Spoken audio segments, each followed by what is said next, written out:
Oi, pessoal. Bem-vindos à nossa conversa de hoje. O tema é daqueles que fazem a gente pensar, viu?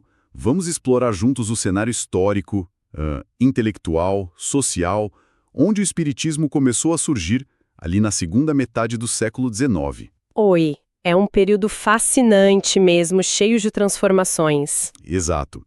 E para guiar a gente, vamos usar uns trechos de um texto chamado Cenário Histórico da Revelação Espírita. A nossa ideia aqui é tipo investigar mesmo as correntes de pensamento da época, as mudanças sociais gigantescas, o clima espiritual, para entender por que aquele momento específico, segundo essa análise, foi tão propício, né, para essa revelação surgir. Ok, então, vamos mergulhar nisso. Bora lá. Bom, o texto já começa com uma ideia forte, né? Diz que o espiritismo surgiu no momento que era, ao mesmo tempo, oportuno e necessário. É oportuno porque supostamente a humanidade já estava um pouco mais madura intelectualmente, né? Mais pronta para questionar, para usar a razão. Certo. E necessário porque existia um certo vazio espiritual, sabe? Mas ao mesmo tempo um extremismo religioso muito forte convivendo ali.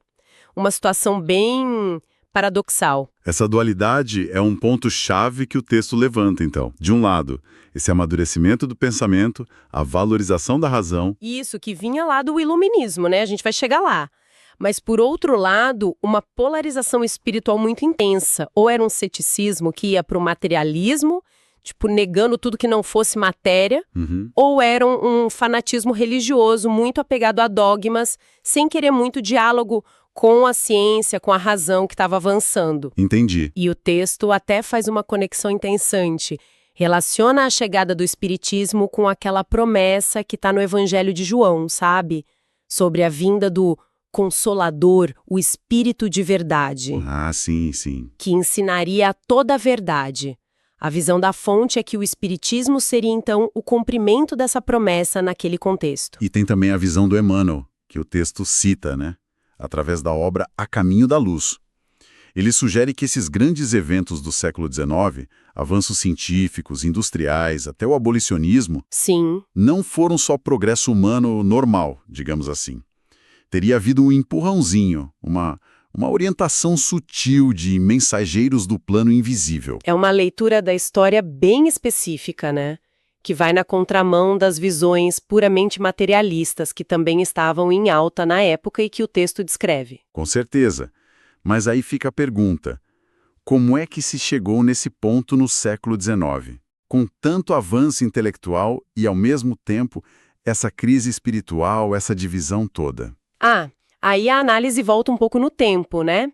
Para o século XVIII. Para o iluminismo. É aí que a coisa fica interessante. O material diz que foi um período preparatório fundamental. Exato. Antes disso, o que dominava na Europa era o absolutismo, né? Reis com poder quase total, uma sociedade super hierarquizada e a religião muitas vezes usada para controlar as pessoas psicologicamente com apoio de parte do clero que se beneficiava disso tudo, segundo a análise. E como era essa estrutura social?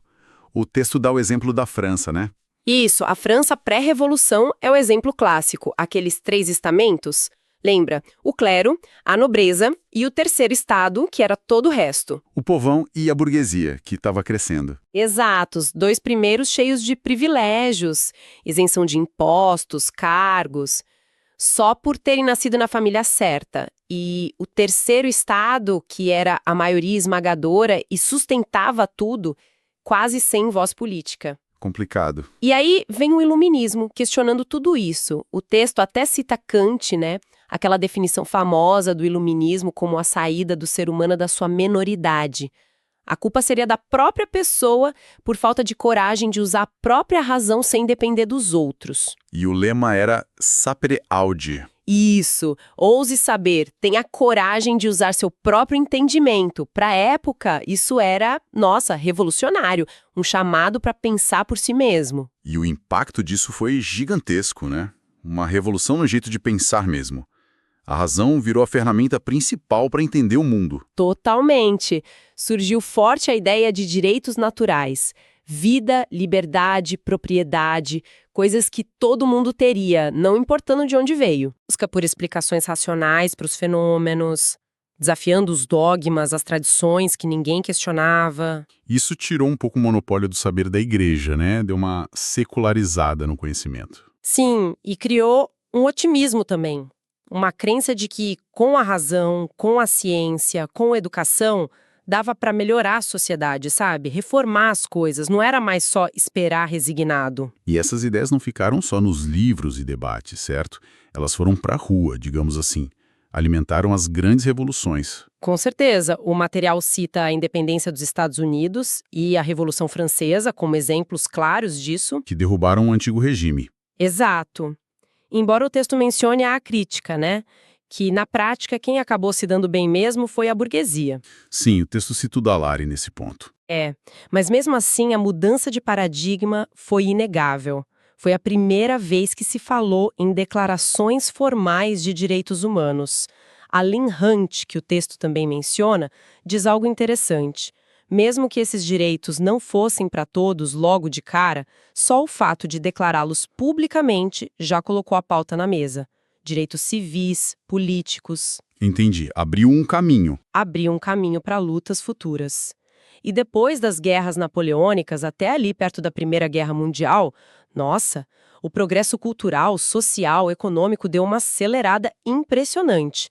Muito por causa dessas novas ideias e da energia que as revoluções liberaram. E falando em acelerar, aí entra a Revolução Industrial, que o texto chama de divisor de águas.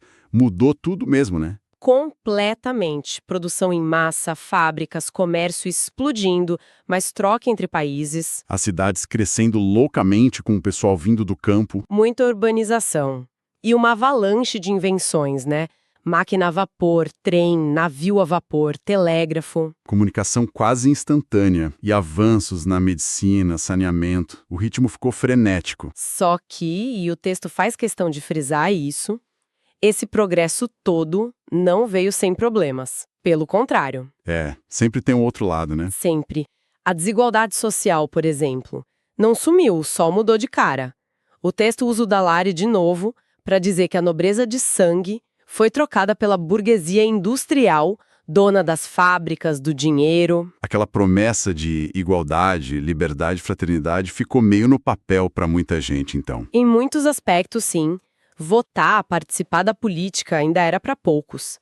E a industrialização trouxe problemas ambientais sérios, mesmo que ninguém falasse muito disso na época. E as condições de trabalho? O texto menciona isso também. Nossa, terríveis para muita gente. Jornadas enormes, lugares horríveis para trabalhar, exploração de mulher, de criança. O texto até cita um autor, May, que descreve essa realidade bem dura de quem ia para a cidade tentar a vida. Era brutal. Que cenário complexo. Progresso material incrível, mas com custo social alto. E a questão espiritual, religiosa, como ficou no meio disso tudo? O material fala de uma divisão radical, né? Quase sem meio termo. É o que a análise sugere, sim. Essa polarização teria sido uma consequência direta dessas mudanças todas, desses questionamentos. Como assim? De um lado, o racionalismo, que veio lá do iluminismo, levado ao extremo. Alguns pensadores, cientistas, vendo o poder da ciência, começaram a achar que só ela explicava tudo. Aí caíram no materialismo. Que negava Deus, alma, espírito, tudo isso. Exatamente. Tudo era matéria, leis físicas. Para muitos, isso gerava até um vazio, uma falta de sentido, sabe? Niilismo. Entendo. E do outro lado? Do outro lado, como reação a isso tudo, e também por causa das brigas internas entre as religiões, tipo os debates com o avanço do protestantismo, fortaleceu-se um fanatismo religioso. O texto chama de totalitarismo retrógrado. Forte essa expressão. A ideia é de uma adesão cega aos dogmas, sem diálogo com a razão, com a ciência, e muita intolerância com quem pensava diferente ou não acreditava. Uma tentativa de se agarrar a verdades absolutas no mundo que mudava muito rápido. Então, o cenário que o texto desenha é esse. Século XIX, com ciência e indústria bombando, ideias novas sobre direitos rolando, mas também muita desigualdade, vida dura para muitos e, espiritualmente, uma divisão enorme. negação total ou apego cego a dogmas. Uhum. E é nesse caldeirão todo, como diz o texto, que entra aquela visão do Emmanuel que a gente falou antes. A ideia de que os fenômenos espirituais, mesas girantes, comunicação com espíritos, Sim, não foram por acaso. sim. Seria tipo uma invasão organizada dos espíritos, quase como uma revolução, para oferecer um caminho do meio, né, fora desses extremos. Precisamente. A conclusão que o material aponta é essa. Foi essa mistura única de fatores, o intelectual mais maduro para questionar, a agitação social e política, a industrialização, essa polarização espiritual que criou o ambiente ideal, o terreno fértil para o espiritismo surgir. Era o momento certo, então, segundo Isso. essa visão. A humanidade estaria, de um lado, mais capaz intelectualmente de receber ideias que tentavam juntar fé e razão, ciência e espírito, Uhum. e de outro lado, espiritualmente carente, precisando de respostas para preencher o vazio do materialismo e que fossem além do dogmatismo. O espiritismo surge aí, nessa leitura, como uma oferta de esperança e crença, tentando trazer consolo, explicação, um novo sentido, com a ideia da imortalidade, da comunicação com espíritos, da lei de causa e efeito. Então, resumindo a análise que a gente viu, o argumento central é que o palco do século XIX estava montado de um jeito muito específico. Tinha a base intelectual do iluminismo, incentivando a razão, a busca, Sim, mas, ao mesmo tempo, uma carência espiritual e moral muito grande, um vazio mesmo, e uma tensão social pedindo respostas que fossem além do que a ciência materialista e a religião dogmática ofereciam na época. exatamente essa é a ideia central apresentada. Bom, fizemos uma bela viagem hoje, hein? Explorando as ideias desse material, vimos como o iluminismo lá no século XVIII mexeu com as estruturas, colocou a razão no centro, Uhum. depois como isso levou a revoluções políticas e como a Revolução Industrial virou um mundo de cabeça para baixo no século XIX. Uma transformação radical. E por fim a gente investigou esse cenário espiritual complexo que o texto descreve, essa tensão entre materialismo e fanatismo, que teria preparado o terreno, tornado um momento oportuno e necessário para o espiritismo aparecer. E essa análise toda, focada nessas condições que teriam permitido o surgimento do espiritismo, deixa a gente com uma questão para pensar, né?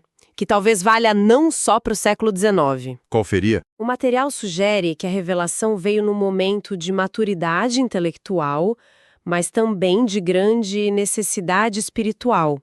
Isso faz pensar. Como é que as sociedades, naquela época e hoje também, lidam com períodos em que o avanço intelectual, científico, tecnológico parece correr muito mais rápido que o desenvolvimento de, sei lá, bússolas éticas, espirituais, que deem sentido a tudo isso? É uma ótima questão.